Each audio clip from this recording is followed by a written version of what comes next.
So Drake, Jennifer Lopez, Killer Mike, and a large number of artists signed an open letter to President Joe Biden and the United States Congress calling for a ceasefire in Gaza. Now, the letter was created by an organization called Artists for Ceasefire, asking for an immediate resolution. But I don't know if you guys saw, Prime Minister Netanyahu basically was like, nope, this is time for war. So we want death. We've always wanted death, and we always wanted to take Gaza from these people. So yeah, there's that part. Hey, there's a guy. I got joined Substack, guys, to get into some real reading on the Israeli-Palestinian issues. There's a person named MJ Rosenberg. He's been writing on this stuff for about 50 years, broski. 50 years. He posts some amazing articles. I'll start trying to post some on my IG too. So that's my dad. You're talking about my dad. That's my dad. Yeah, he's out here trying to write every day on this thing, man. This is not getting better. And Netanyahu's his statement yesterday had me so tight that this is a time for war. Like, bro, he's basically putting the middle finger in Joe Biden's face at this point too. This is the crazy part that I don't understand. And the level of countries. Because he knows. Well, no. They know what's Joe Biden going to do. They're already in bed with AIPAC. They're in bed with the organization here in the United States that's basically thwarted any attempt the United States has tried to make throughout decades to try to come to a solution over this thing. And so that's been financed for I don't know how long, where they've on purpose made this way so that this would. The illest part is they've always wanted this to be the result. Well, Netanyahu, certainly. You mean for like the last, it's been 15 years, 10 years he's been on this path. He was going to get there. And now he's not backing off. Because I was thinking about it yesterday. They wanted it since Itzhak Rabin, bro. Oh, yeah. What was that? So it's 25 years? Yeah. It's crazy, man. And I was thinking, it's almost hard not to go into conspiracy territory on this subject. In terms of like wanting war specifically. Because I don't understand still October 7th. I was thinking about Ebro the other day. I'm sure you saw the story at the time of that like grandfather who drove 3 hours. Sean, I don't know if you saw this. He grabbed the gat. His kid called him and was like, me, my wife, and my kid, our town has been taken over by terrorists. We're hiding. The dad was like, stay right there. Grabbed the gat. Jumped in the car with his wife, the grandmother. They drove 3 hours. He stopped. He picked up soldiers. He got into a shootout with Hamas. He kept going. He gets to the place and saves his son. Killed the terrorist himself and saved his son. Yo. How did all that happen? Salute that man. No, it's an incredible story. But where the hell how did the Israeli Defense Forces not already get there? Because they weren't supposed to be there. That's why you said it's easy to go conspiracy. Because it's like, how did this even happen? Well, no, and then here's the other part, right? So, boom. Hamas runs Gaza, okay? That's a thing. We know that. That's always been a problem, and it hasn't been dealt with. So, in my opinion, when you got money and you got military and you got all the technology and you still haven't solved this imminent threat to civilians and your nation, you're doing it on purpose, right? So, boom. But that's Gaza.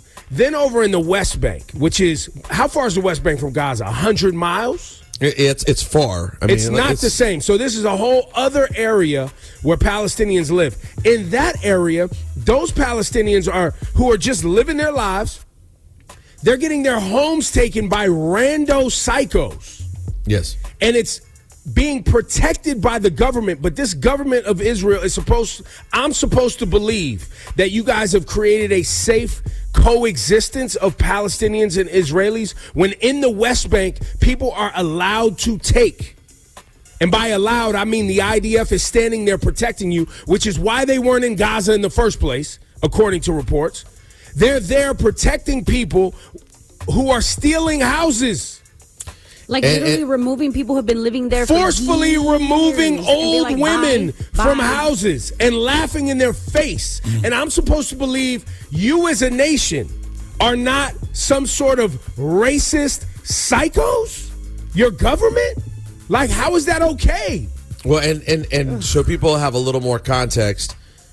Those settlers who are over there basically armed, showing up in the West Bank and wanting to, this expansionism, this never-ending Israel takes more and more and more and more. These are the far-right crazies of Israel. They're like the MAGA maniacs. Right. They're the MAGA maniacs, and just like Trump, they're his base, and they're his people in the Knesset, in the government. For Netanyahu. They're his people. He's facing, like Trump, 4 different corruption cases. He's kind of protected by these crazies. So he serves those crazies. By the way, the extreme right religious right in Israel, the ones who are trying to get Netanyahu to make it so they don't have to serve in the military. So they get a military exemption while everyone else, all the regular secular non-religious Jews or Muslims, everyone has to join the Israeli military. Not the far right. They're trying to make it so the extreme religious don't have to, but they just mob into the West Bank and steal people's homes. And by the way, there have been multiple situations in the last few weeks where they've just randomly killed Palestinians. In the West Bank. This is separate from Gaza. A whole different place. Yeah, it's not really a war over there. This is just what's happening. So and just for everybody listening, our taxpayer dollars in the billions annually go to support this government and this nation. And so now there's a full-on, full-fledged ground assault. Thousands of people who are basically trapped in Gaza have died, and more are gonna die. And they're just basically doing whatever they want. And it's almost as if American politicians can't do anything because they're so in bed with an organization here in the United States called AIPAC, which are conservative Jews who want all of this chaos. Well, and even more than that, it goes so deep in terms of the conflating of Israel and Judaism and like American Jews' obligation to feel like they just have to be pro-Israel on everything. Because that's kind of how Israel's always marketed it, is that to be Jewish is to agree with everything Israel does, which is just, it's not true and it's not fair. And by the way, there's another piece that needs to be pointed out here. The Israeli military are not people who signed up for the military. It's everybody. You face jail if you don't. So they're about to send these kids, they're about to send these 18-year-old kids who are trying to just live life into the tunnels of Gaza underground to fight Hamas. Bro, and can you also remind people of the thousands and thousands of Israelis who have been protesting and are completely against it? Well, you can't ignore that, Laura, because that's the whole thing. That's the backdrop for this entire war for Netanyahu. He's been under protest every weekend for 7 months. 50,000, 30,000, 100,000 people are out in the streets protesting against him. And now he somehow gets this perfect situation where, just like the U.S. on September 12th, 2001, you can rally everyone together because the events of October 7th were disgusting and terrible. And you have 1,300 dead, innocent people. Now, all of a sudden, the whole country, of course, is going to rally because even the most rational of people are still scared and angry, which brings us back to the beginning of the conversation, Ebro. How did that happen? Right. How could that have happened on your watch? And so, nobody wants to fix their lips to say that a government who is supposed to be responsible for safety and protection of the people would allow people to die and manipulate the public so that they could stay in power. Nobody wants to say that. No, and honestly, they don't, because the idea is horrifying, right? The idea that your government not only is terrible to other people, but is willing to just blatantly sacrifice its own people for political purposes. He literally, the day of October 7th, there's so many horrible mistakes that were made, but among them, I was just reading yesterday, he literally, by like 7 a.m., was just trying to tell the whole world and make excuses and blame other people. He is literally Trump, guys, except he looks better and speaks better. He's a cleaner, more put together Trump, except, guys, honestly, Trump doesn't have death on his resume at this point. Netanyahu has tons of death on his resume in addition to all of it. His own death and Palestinian death. It's horrible. Horrible. It's bad. And I'm telling you, as this thing plays out, it's going to hurt Biden with young people. Bad, bro. It's gonna forever change the perspective of generations and their perspective on Israel. Forever, they're going to have cleaning up to do. And honestly, as an American Jew who is proud of being Jewish, also does believe in Israel, but does not believe in this version of it, it puts people like us in a horrible position moving forward, where people are like honestly nervous about what their life is going to look like, because you look around and you see most people are just saying ceasefire and free the people of Palestine.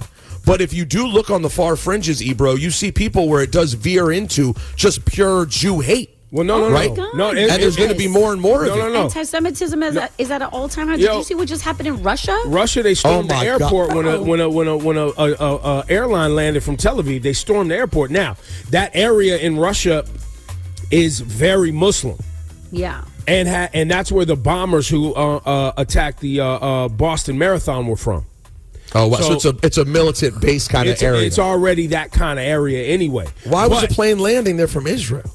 Because it's an airport. I mean, like it's a major airport. I guess. I mean, that's what it was. But at any rate, this type of energy, this anti, and it is, and there's a difference. And this is, I'm gonna post a little video that I've been sitting on for a few days.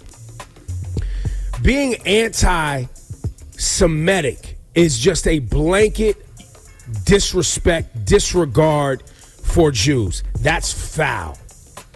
Anytime you're blanketly disrespecting and disregarding the experience and the pain of a whole group, you are a bigot and a hateful human being. But there is something around anti-Zionism, the policy of the state of Israel, which is different. And often people try to conflate that and as you just pointed out, Rosenberg, talking about being anti-Israel's government and their policy is not the same as anti-Semitism. But you have two things working against that. Number one, the fact that for years the Israeli propaganda machine wants to conflate that. That's right, on purpose. They want, if you're out there and you say, I don't like what Israel's doing, they want to be able to go anti-Semite. Right. Because that, of course, makes people go, oh, well, I don't like anti-Semitism. As well, they shouldn't. And there's a real history of that. So, number one, you have it conflated on that side. But then on the other side, like I said, you also have a lot of loud, hateful people who say, I hate Israel and I hate Jews. Right. That is also a thing. And they want to conflate it on purpose, too. They want to conflate it on purpose, too. That's right. Yo, man, it's a mess, bro. And that's why the only thing that makes sense is for this thing to stop, and I just don't see how it's going to, and I don't see how that, I don't see how Netanyahu thumbs his nose at the U.S. government who gives them that much. And now Biden's going to be put in this situation where, I just saw Kamala Harris say on Sunday, they are not going to be involved in this war in any real way in terms of their own troops. We will not put troops on the ground in any way. But even beyond that, their continued supporting of it, it's going to play terrible. And now the Republicans' whole angle they like to run is, we don't get involved in other people's business. We're isolationists. We don't go to war. That's right. So they're going to flip it on Biden. It's going to. He's kind of in an impossible spot right now, except I think to loudly support the ceasefire. But again, Israel's making that feel impossible because they're like, if you support a ceasefire, you hate Israel. It's like, what? Actually, I'm scared that if you don't stop this, it's going to lead to the destruction of Israel. That's what I'm personally scared of. I'm scared of Lebanon and Iran and all these other places getting involved. And not only will we lose tons of innocent Palestinians, but the future security of Israel is completely at risk. Well, and then that puts Jewish people back in an unsafe space because there are many religious freakazoids out here who make it their business to not like Jews. Yep. Which was the whole kind of idea of Israel from the beginning. In the first place.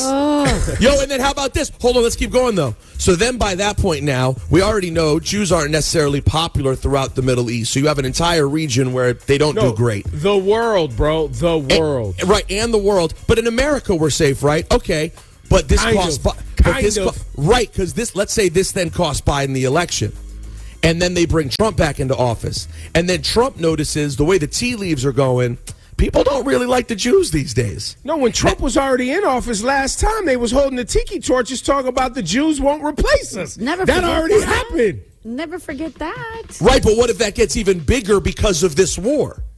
Plus Israel, God forbid, is now dismantled also. Now what do you do? Now you're legitimately looking around like, oh my God, this is what... Yo, I talked to Mark Lamont Hill the other day, who's really good on this issue, and if you can catch him on Al Jazeera or the Griot, he does a great job. He pointed out the illest thing to me about October 7th. He said October 7th, in a lot of ways, was like 9/11, but in one critical way, it wasn't. 9/11 was a shock to all Americans in that we had never considered that possibility of an attack on U.S. soil. So it happening was like, oh my God, what? And the how. And the how. A plane hitting a building. All of it. It was just like, this wasn't October 7th. They planned for it. Y'all knew it. No, and no. But in the mentality of all Jews, we've been told this could happen our whole life. This wasn't a random thing. Ebro, it harkened back to the pogroms of Europe. This was this tapped into a fear that's existed in Jewish people forever. Like this boogeyman that one day could come out, showed up. It actually happened. Yeah.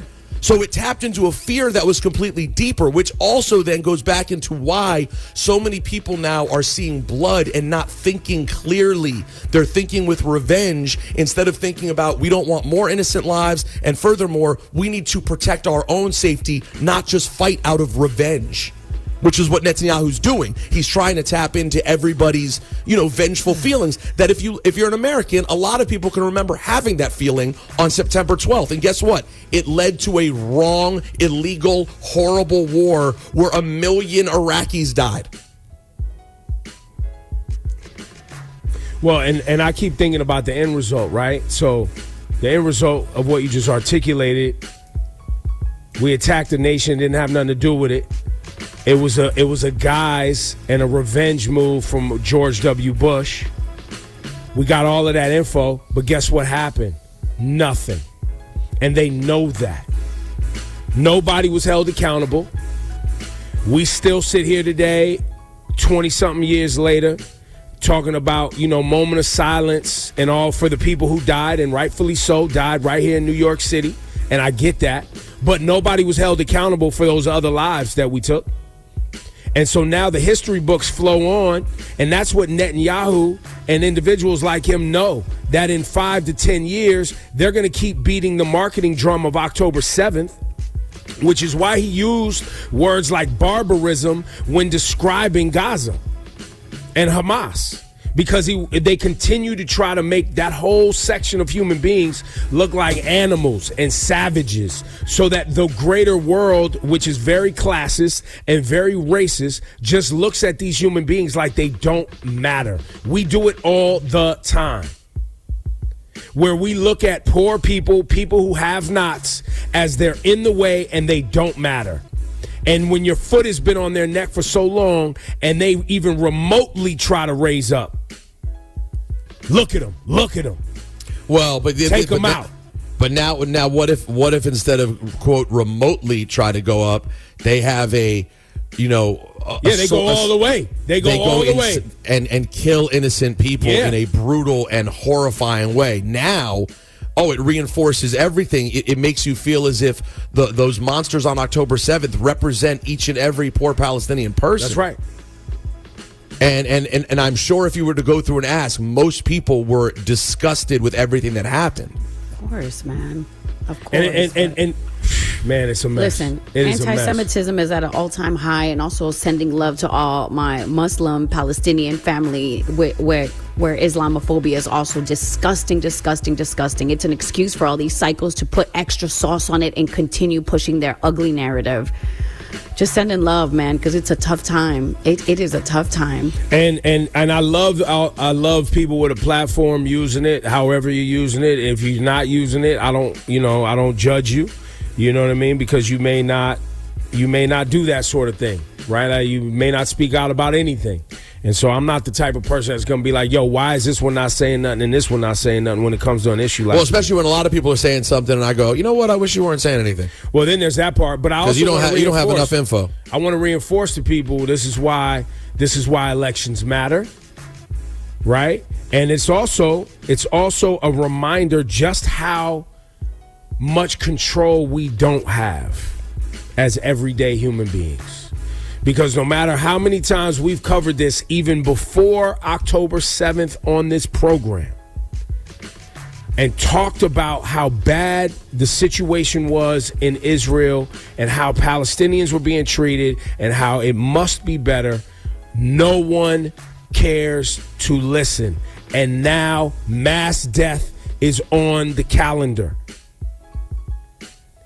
War crimes are being committed, and just like in Iraq, and war crimes that have done by leaders of our nation, America, no one's going to be held accountable. And they're hoping we all forget. They're hoping they just move on with their agenda, and they continue to market that Israel's government is all good, the same way America markets that our system is all good and none of our ills of the past anyone should be held accountable for. The machine will keep moving, and that is the most painful piece to me, because we're helpless. Yeah, and it's not just this circumstance. It's in every circumstance. That's what I'm saying. We're helpless. Yeah, we can just talk about it, but really it's going to be... And we're all arguing about things. We all have such conviction about things we swear we know about. No one even really knows what's actually going on when it's all said and done. Well, and I want to shout out to Sudanese people who might be listening right now. Millions of people displaced. Hundreds of millions in threat right now in Sudan. That's not even getting a headline. The Congo, once again, more millions of people displaced. Yemen, go look it up. Yemen had millions of people starving to death at the hands of the Saudis. Barely any coverage. Barely any coverage. So while this is the one getting the most spotlight, Israel and Palestine, it's happening in many places all over the world. And I know we have listeners from all over the world who tune in. And so we want to send love to y'all as well.